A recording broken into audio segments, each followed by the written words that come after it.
Assalamualaikum dan selamat sejahtera.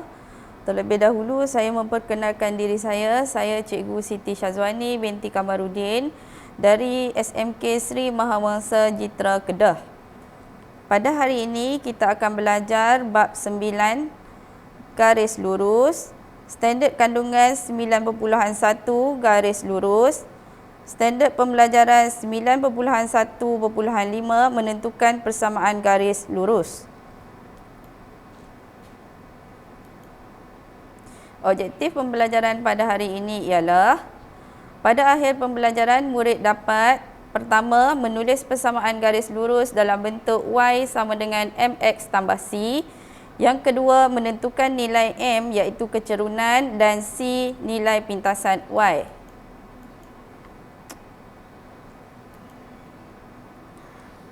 Bagi persamaan garis lurus, terdapat bentuk umum atau bentuk am iaitu Y sama dengan MX tambah C di mana nilai M ialah nilai kecerunan, C ialah nilai pintasan Y. Saya berikan kata kunci di sini. Jika diberi kecerunan dan nilai pintasan Y, maka murid terus boleh menulis persamaan garis lurus tersebut. Mari kita lihat. Saya berikan 3 kaedah menentukan persamaan. Kaedah pertama, jika diberikan kecerunan dan pintasan Y, maka boleh terus tulis Y sama dengan MX tambah C. Yang kedua, jika diberikan satu titik dan kecerunan, maka menggunakan persamaan Y tolak Y1 sama dengan M darab dengan X tolak X1. Kaedah ketiga, jika diberikan 2 titik, murid perlu mencari nilai M iaitu nilai kecerunan dengan menggunakan kaedah 2 untuk menjawab soalan.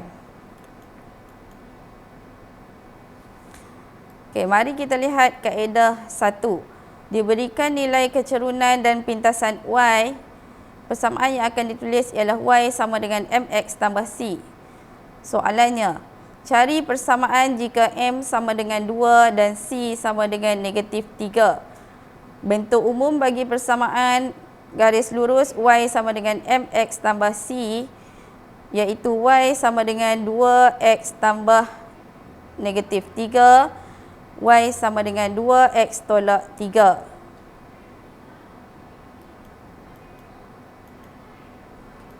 Mari kita melihat kaedah kedua.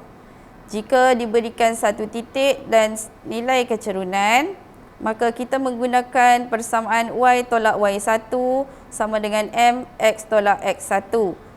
Soalannya, cari persamaan garis lurus jika M sama dengan 4 yang melalui titik 1, 2.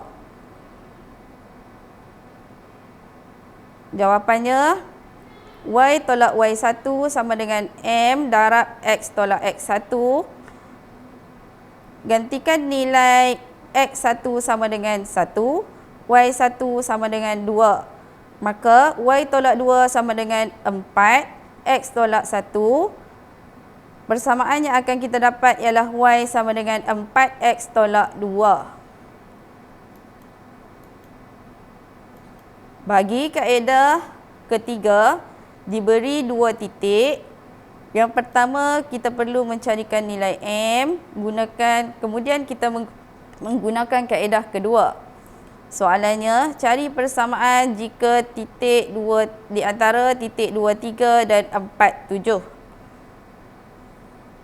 Nilai M iaitu nilai kecerunan boleh dicari dengan Y1 tolak Y2 bahagi X2 tolak X1 sama dengan 2. Y tolak Y1 sama dengan M X tolak X1.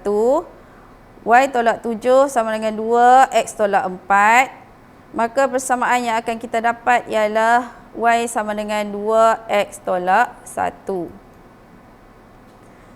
Okey, bagi mengukuhkan lagi perbincangan kita, pembelajaran kita, cikgu sediakan 2 latihan di sini.